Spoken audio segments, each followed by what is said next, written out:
नमस्कार दोस्तों, class 11 ethics chapter number 2 देखते हैं। इथिक्स के लिए एनसीईआरटी का सार है। चैप्टर नंबर 2 है भारतीय नीति शास्त्र। भारतीय विचारक बहुत प्राचीन काल से ही मनुष्य के आचरण और चरित्र से संबंधित मूल प्रश्नों पर चिंतन करते रहे हैं। वेदों और उपनिषदों को भारतीय दर्शन, धर्म और नीति शास्त्र का मूल उद्गम माना है। कर्मवाद, पुनर्जन्म, आत्मा की अमरता आदि नैतिक सिद्धांतों का उदय वैदिक युग में ही हो चुका था। वैदिक युग में लोग अपने जीवन को अधिकाधिक सुख और समृद्ध बनाने का प्रयत्न करते थे। इसी कारण वैदिक कालीन समाज में भौतिक ऐश्वर्य और सांसारिक सुख समृद्धि को महत्व देने वाले प्रवृत्ति मार्ग को प्रधानता दी जाती थी। उपनिषदकार आत्म त्याग या वैराग्य को आध्यात्मिक उन्नति का साधन मानते थे। इसे ही निवृत्ति मार्ग कहा जाता है।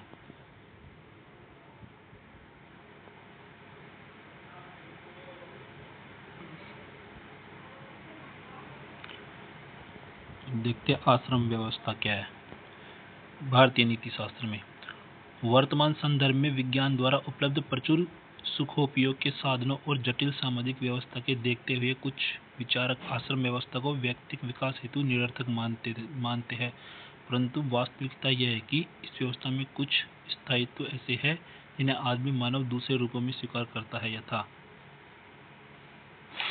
आज के संदर्भ में ब्रह्मचर्य का अर्थ अपनी शारीरिक, ऐंद्रिक एवं मानसिक ऊर्जा का संरक्षण करते हुए उसे केवल विद्या अध्ययन में अथवा किसी कौशल को सीखने में व्यय करता है। निष्ठा और संयम के बिना सफलता प्राप्त नहीं हो सकती।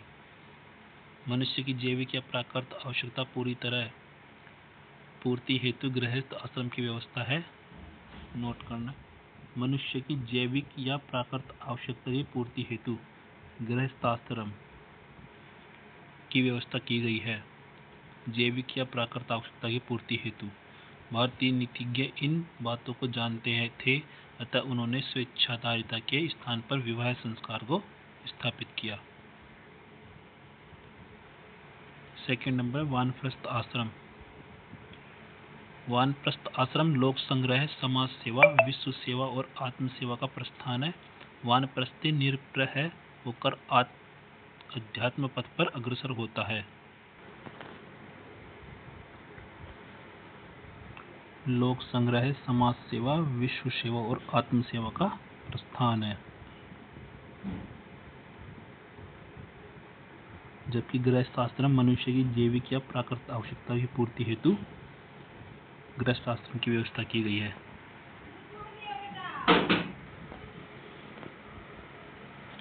संन्यास मात्र आत्मा में रमण करना है। वह लोक कल्याण से विमुख नहीं होता और ज्ञात का वितरण करता है। सन्यासी का कर्तव्य आत्म साक्षात्कार करना था, जीवन के परम सत्य में स्थित होना और प्रवचन एवं स्वाध्याय करना है।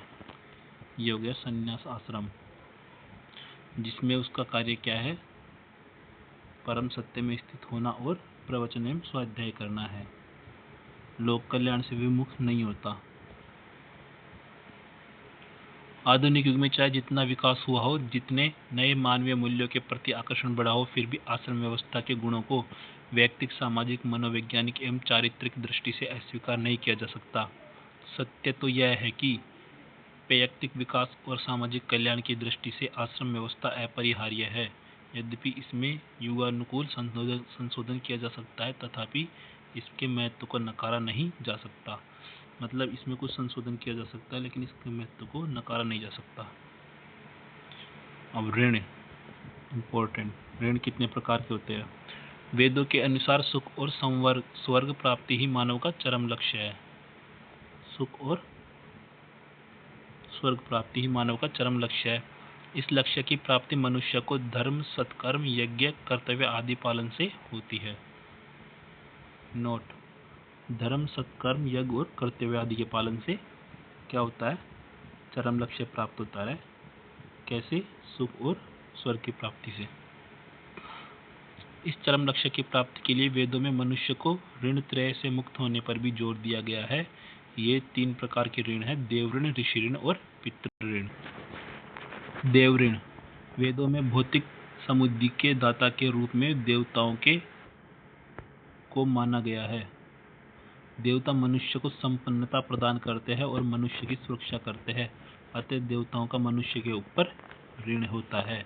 यज्ञों द्वारा मनुष्य देवता को प्रसन्न करके उनके ऋण से मुक्त हो सकता है। तो कैसे होना है मुक्त? यज्ञों द्वारा, देवताओं को प्रसन्न करके।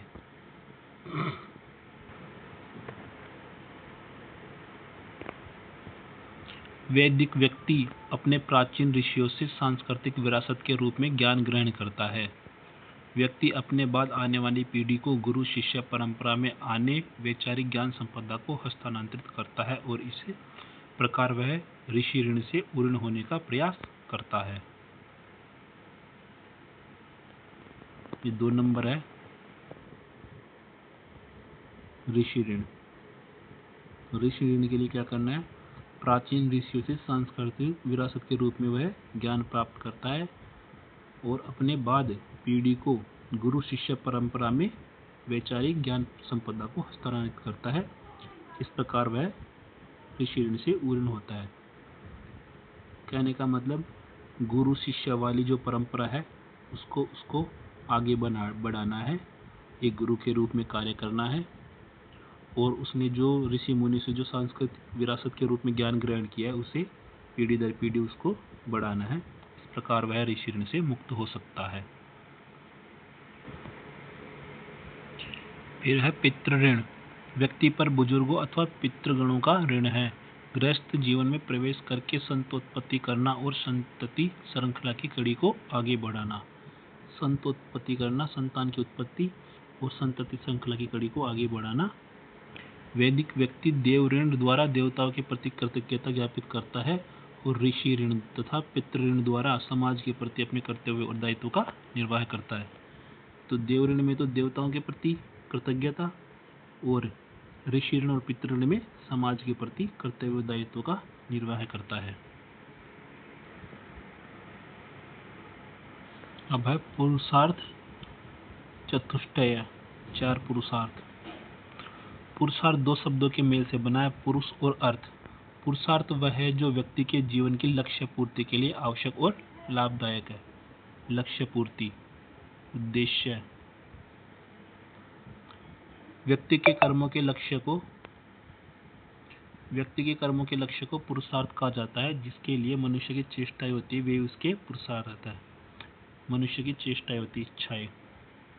भारतीय विचारकों ने मनुष्य के इहलोक और परलोक हेतु 4 आदर्श साध्य या प्रधान लक्ष्य बताए हैं।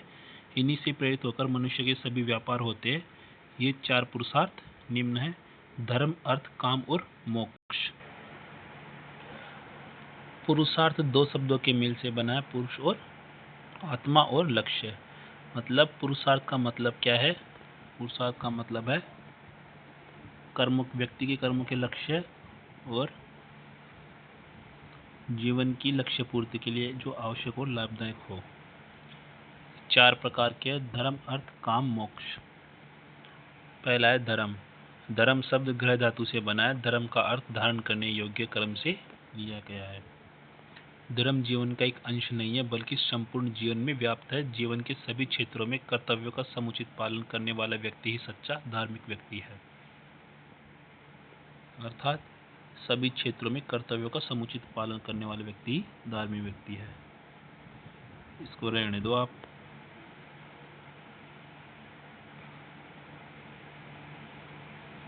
फिर सेकंड है अर्थ। अर्थ मनुष्य जीवन की समस्त भौतिक सुविधा का आधार है। भृतहरि धन को ही सभी गुणों की खान मानते हैं। धन को व्यक्ति और समाज के भौतिक विकास के लिए आवश्यक माना गया है। बिना धन के व्यक्ति की आवश्यकताएं पूरी नहीं हो सकती। चाणक्य का कथन है कि वाणी का लगा हुआ घाव अर्थ से दूर हो जाता है। इस प्रकार अर्थ का जीवन में महत्वपूर्ण स्थान है। तथापि धन मानव के लिए एक साधन है। इसे जब भी साध्य माना गया है तब मानवीय मूल्यों का ह्रास हुआ है। अर्थात अर्थ एक साधन के रूप में होना चाहिए, न कि साध्य। और यह भौतिक सुख सुविधाएं का आधार है। थर्ड है काम। काम को 2 अर्थों में प्रयुक्त किया जाता है, सामान्य अर्थ और विशेष अर्थ। सामान्य अर्थ में विषयानुभवजन्य सुख काम है, अर्थात बाह्य वस्तु जो सुखद प्रतीत हो उसके अनुभव की इच्छा काम है। बाह्य वस्तु जो सुखद प्रतीत हो उसके अनुभव की इच्छा क्या है? काम है, सामान्य अर्थ में।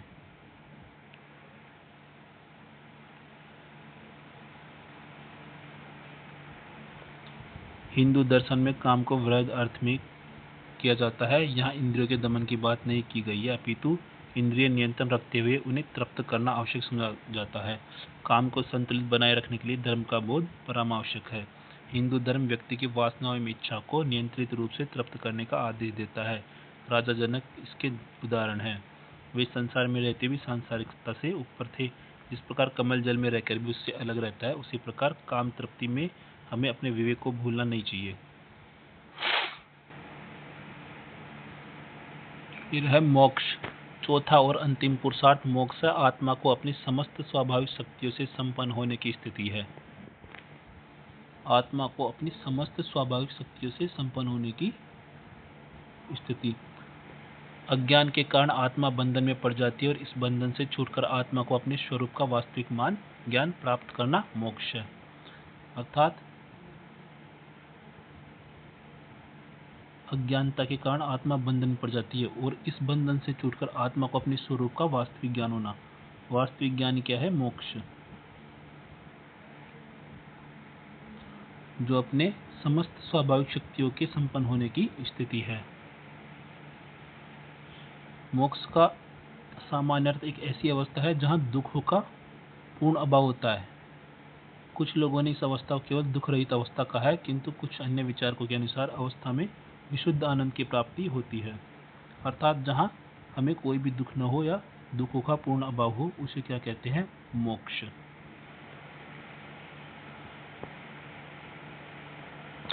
पुरुषार्थ की सार्थकता। हिंदू चिंतन मानव जीवन को सरिता मानता है और इस सरिता में अर्थ और काम रूपी जल प्रवाहित हो रहा है। इस अर्थ और काम के प्रवाह को धर्म और मोक्ष के दो किनारों से संतुलित किया गया है। धर्म और मोक्ष के दो किनारों से संतुलित किया गया, अर्थात काम और अर्थ का उपयोग धर्म के बिना निंदनीय माना जाता है। अर्थ और काम तभी तक पुरुषार्थ है जब तक धर्म की नींव इन पर इमारत खड़ी नहीं करती। अर्थात अर्थ और काम दो पुरुषार्थ तभी तक ही पुरुषार्थ है जब तक धर्म की नींव इन पर इनकी इमारत खड़ी है। आदर्श दृष्टिकोण से मोक्ष ही सर्वप्रमुख पुरुषार्थ है। अन्य पुरुषार्थ उसकी प्राप्ति के साधन मात्र है। अर्थात अन्य तीन पुरुषार्थ केवल साधन है और साध्य क्या है? मोक्ष। मोक्ष प्राप्त करने के लिए ये तीनों साधन है। आदर्श के दृष्टिकोण से मोक्ष ही सर्वप्रमुख पुरुषार्थ है। मोक्ष शुभ और अशुभ। भारतीय विचारक मोक्ष को ही सर्वोच्च आदर्श मानते हैं। निष्काम कर्म एवं लोक संग्रह। भगवत गीता, जिसे गीता कहा जाता है, हिंदुओं का पवित्र और लोकप्रिय धार्मिक ग्रंथ है। विश्व साहित्य में ऐसा ग्रंथ मिलना दुर्लभ है। गीता में समस्त भारतीय दर्शन का सार तत्व निहित है। वर्तमान युग में गीता का अत्यधिक महत्व है, क्योंकि आज मानव के सामने अनेक समस्याएं हैं जिनका निराकरण गीता के अध्ययन से प्राप्त होता है। श्री अरविंद, महात्मा गांधी जी तथा लोकमान्य तिलक का मानना है कि गीता में निष्काम कर्म को ही सर्वाधिक महत्व दिया गया है। गीता में योग शब्द का उपयोग आत्मा का परमात्मा से मिलन के अर्थ में किया है। इम्पोर्टेंट है, योग शब्द का अर्थ है आत्मा का परमात्मा से मिलन। मानव मन के तीन अंगों के अनुरूप गीता में ज्ञान योग, भक्ति योग और कर्म योग का समन्वय हुआ है। तीन योग है, ज्ञान योग, भक्ति योग और कर्म योग का समन्वय हुआ है। गीता में ज्ञान, कर्म और भक्ति का मोक्ष का मार्ग माना है।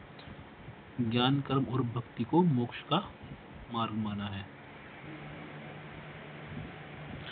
कर्म का अर्थ आचरण है। उचित कर्म से ईश्वर को अपनाया जा सकता है।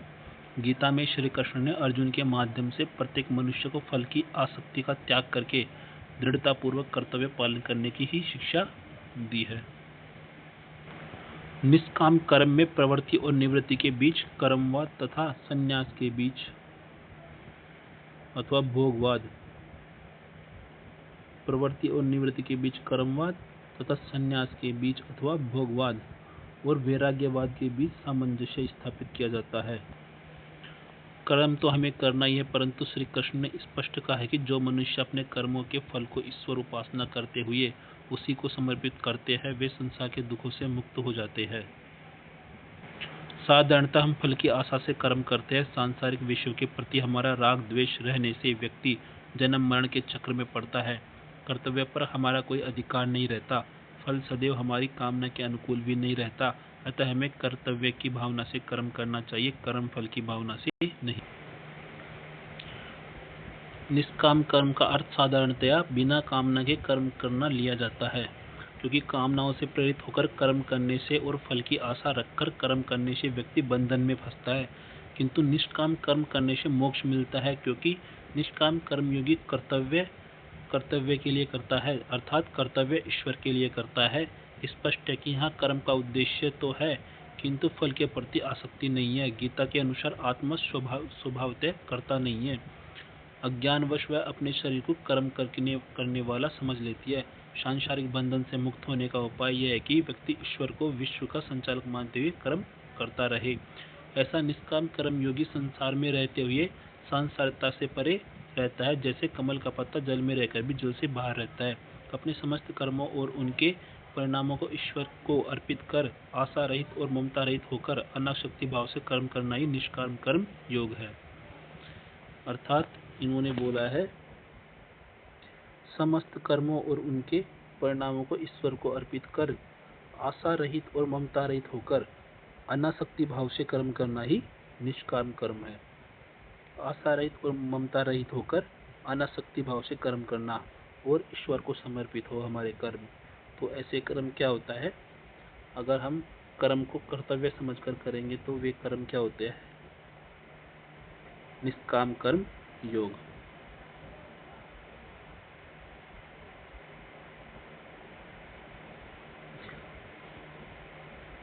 गीता के अनुसार व्यक्ति को अपनी स्वार्थ प्रधान इच्छाओं का दमन करना चाहिए। समस्त अहम प्रधान इच्छाओं को ईश्वर की ओर उन्मुख कर मानवता की सेवा में लगा देना चाहिए।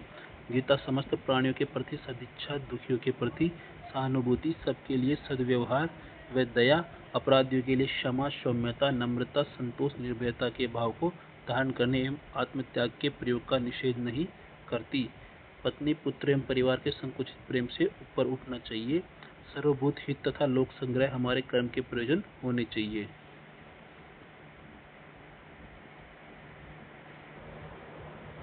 अर्थात हमारे कर्म ऐसे होने चाहिए कि सर्वभूत हित, जिसमें सभी का हित हो, हमारे कर्म के प्रयोजन ऐसे होने चाहिए। अर्थात ऐसा काम करना चाहिए जिसमें सभी का हित हो, लोक संग्रह की भावना हो। स्वार्थ को नष्ट कर देना चाहिए, स्वार्थ रहित मानवता का विकास करना चाहिए। गीता अहम प्रधान इच्छाओं के देवीकरण द्वारा परार्थ मूलक इच्छाओं में परिवर्तित करने के पक्ष में ही है। श्री कृष्ण ने इंद्रियों तथा मन पर पूर्ण नियंत्रण रखने वाले स्थित प्रज्ञ मनुष्य को निष्काम कर्म योग के योग्य माना है, क्योंकि ऐसे स्थित प्रज्ञ मनुष्य की संयमित और स्थिर बुद्धि को निष्काम कर्म योग पालन के लिए आवश्यक माना है। Very important. स्थित प्रज्ञ मनुष्य, स्थित प्रज्ञ का मतलब है जो सभी स्थिति, परिस्थिति या समय में सुख दुख सभी में एक समान हो। वासनाओं, इच्छाओं, लाभ हानि, सुख दुख, जय पराजय में समस्त भाव रखती है। उससे क्या बोला है, निष्काम कर्मयोगी को स्वधर्म का पालन करना चाहिए। स्वधर्म से तात्पर्य प्रत्येक मनुष्य के अंदर के स्वाभाविक गुण और क्षमताओं से है। श्री कृष्ण कहते हैं कि चारों वर्णों की सृष्टि मैंने गुण और कर्म के आधार पर ही की है, अतः वर्ण धर्म का पालन करना चाहिए। अर्थात स्वधर्म क्या है, प्रत्येक मनुष्य के अंदर के स्वाभाविक गुण और क्षमताओं से है।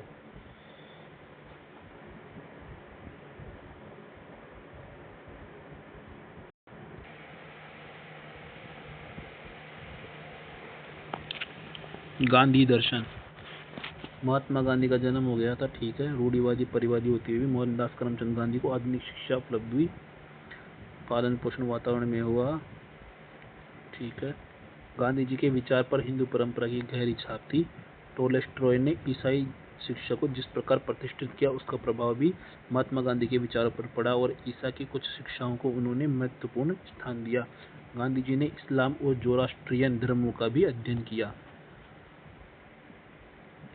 इन सब प्रभावों के साथ अपनी मौलिकता और नवीनता के आधार पर नैतिक, धार्मिक, सामाजिक, राजनीतिक, सामान्य समस्याओं सभी क्षेत्रों में गांधी जी ने अपने प्रयोग प्रारंभ किए। गांधी जी ने स्वदेशी स्वराज और सर्वोदय को ईश्वर प्राप्ति के सोपान माने। स्वदेशी हमारे अंदर वह प्रेरणा है जो हमें अधिक दूर को छोड़कर हमारे निकट चारों ओर की सेवाओं का प्रयोग करने को सीमित करती है। वेरी इंपॉर्टेंट है। स्वदेश क्या है? स्वदेशी गांधी जी के अनुसार स्वदेशी हमें अधिक दूर को छोड़कर हमारे निकट के चारों ओर की सेवाओं का प्रयोग करने की सीमित करते हैं। स्वदेशी के व्यवहार से व्यक्ति और समाज में आत्मनिर्भरता और स्वदेश प्रेम जागृत होता है।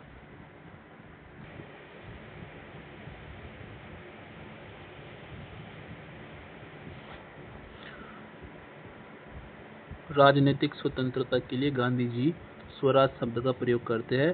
स्वराज का अर्थ है अपना राज्य, अपना शासन।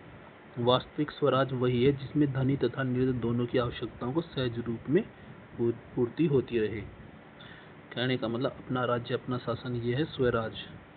अपना राज्य और अपना शासन, और अमीर और गरीब दोनों में आवश्यकताओं की पूर्ति होनी चाहिए। स्वराज का अर्थ हर व्यक्ति के मन में स्वतंत्रता का भाव सजग रहे। सच्ची स्वतंत्रता भेदभाव से ऊपर उठ जाती है। जीवन का लक्ष्य आध्यात्मिक स्वतंत्रता की प्राप्ति है, जिसमें मानव भेदभाव से ऊपर उठ प्रेम तथा आनंद का जीवन पाता है।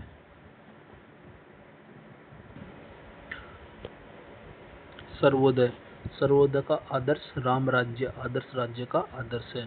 सर्वोदय का अर्थ सभी का समुचित विकास है। सभी का। उसका लक्ष्य एक ऐसे समाज की स्थापना करना है जिसमें सभी व्यक्तियों, भाषाओं, धर्मों और साहित्यों इत्यादि को अभ्युदय का अवसर मिले। सभी व्यक्ति, भाषाओं, धर्मों को अभ्युदय का अवसर मिले। आदर्श राज्य वही है जहाँ सभी व्यक्तियों को समान अवसर तथा सुविधा मिलती रहे तथा जहाँ शुभत्व, शांति तथा आनंद का वास हो। सर्वोदय का विचार व्यापक और परमार्थमूलक है। सर्वोदय का आधार प्रेम है। इसमें यह विचार निहित है कि व्यक्ति परहित के लिए आत्म बलिदान भी कर सकता है। हर कर्म, योजना तथा क्रिया का एकमात्र लक्ष्य सबों का शुभत्व है। सर्वोदय विचार सबके मूल में एक रूपता को स्वीकार करता है जो नैतिक आचरण का आधार बनती है। गांधी जी का कहना है कि चाहे इस प्रकार की एकरूपता आदर्श की अनुभूति न हो, मगर इस आदर्श का महत्व इसी में है कि यह प्रेरणा स्रोत अवश्य बनता है। ग्रामीण गणतंत्र में ग्राम की धरती किसी व्यक्ति की नहीं बल्कि ग्राम की समझी जाएगी। यही बात वसुदेव कुटुंबकम के आदर्श में निहित है। गांधी जी का मानना है कि यद्यपि पूर्णतया अहिंसात्मक समाज की स्थापना सरल नहीं है, तथापि सर्वोदयी व्यवस्था में पुलिस, न्यायालय आदि का स्वरूप भिन्न होगा, जहां इन व्यवस्थाओं के अधिकारियों का उद्देश्य जन की सेवा तथा दोषी अपराधी का सुधार होगा। अपराधी को दंड देने से ही अपराध नहीं मिटता। प्रेम पूर्ण व्यवहार तथा उसके हृदय में सोए हुए शुभत्व को जगाकर अपराध कम किए जा सकते हैं। शुभत्व।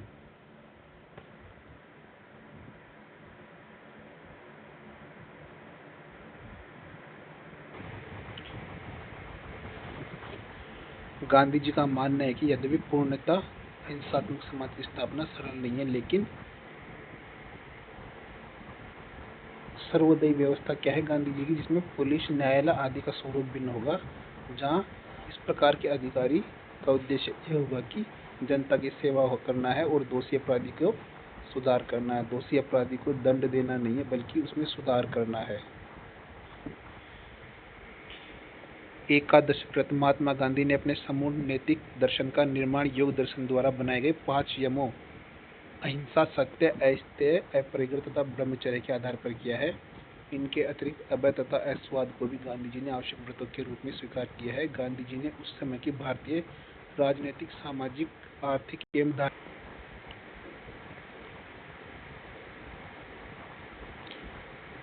परिस्थितियों को दृष्टिगत रखते हुए शारीरिक श्रम, स्वदेशी, सर्वधर्म समभाव तथा अस्पृश्यता निवारण जैसे सिद्धांतों को प्रतिपादित किया।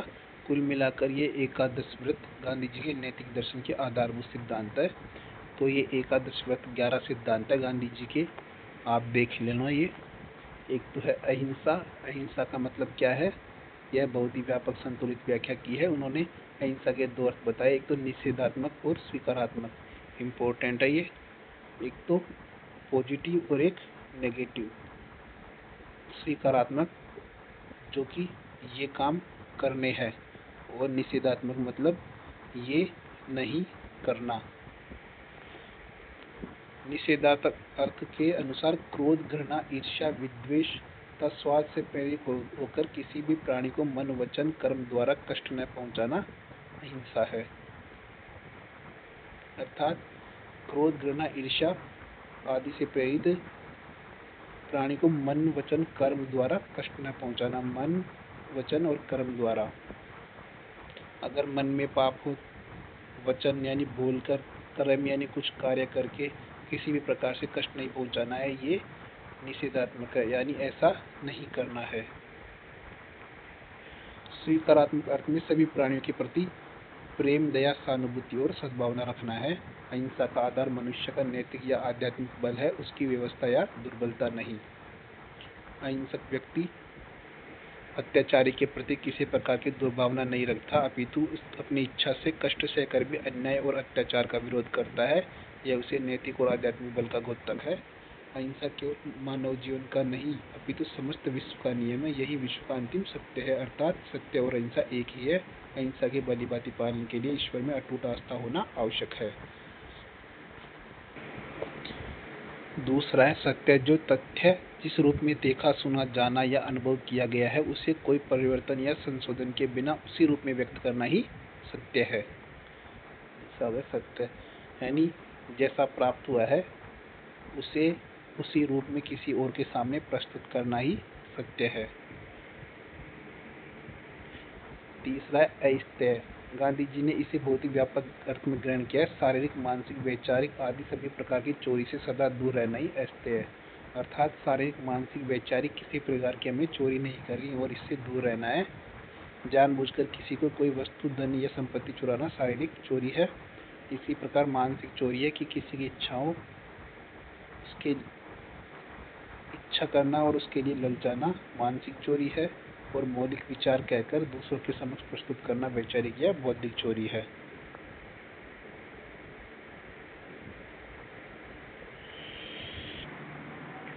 अपरिग्रह। अपरिग्रह के अनुसार आचरण करने का अर्थ है कि निरंतर श्रम करते हुए भी समाज से उतना ही ग्रहण करे जितना उसके जीवन के लिए अनिवार्य हो।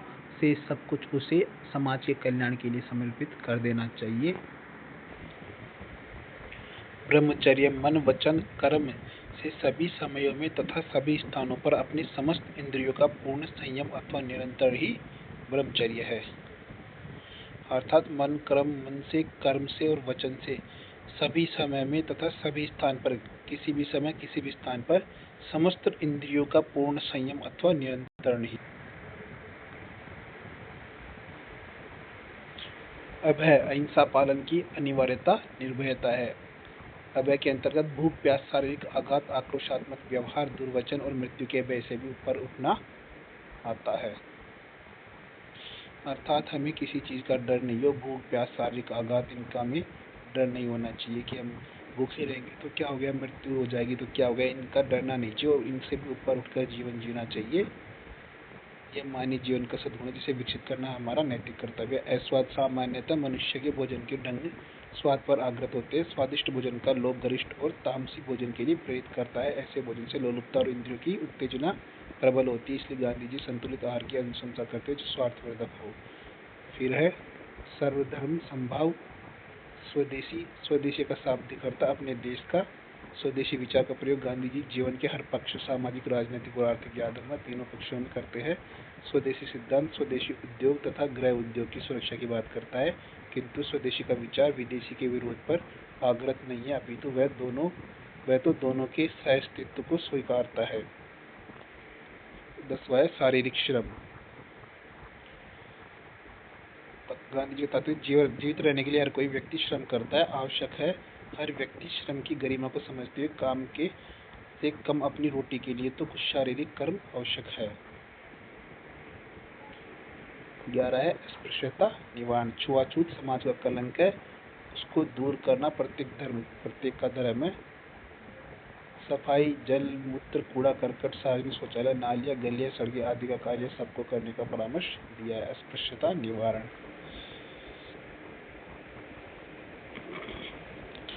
दोस्तों ये चैप्टर 2 कंप्लीट हो चुका है। अब है चैप्टर 3 पाश्चात्य नीति शास्त्र, जो वेस्टर्न थिंकर है, उनको पढ़ेंगे हम नेक्स्ट क्लास में। ठीक है दोस्तों, धन्यवाद।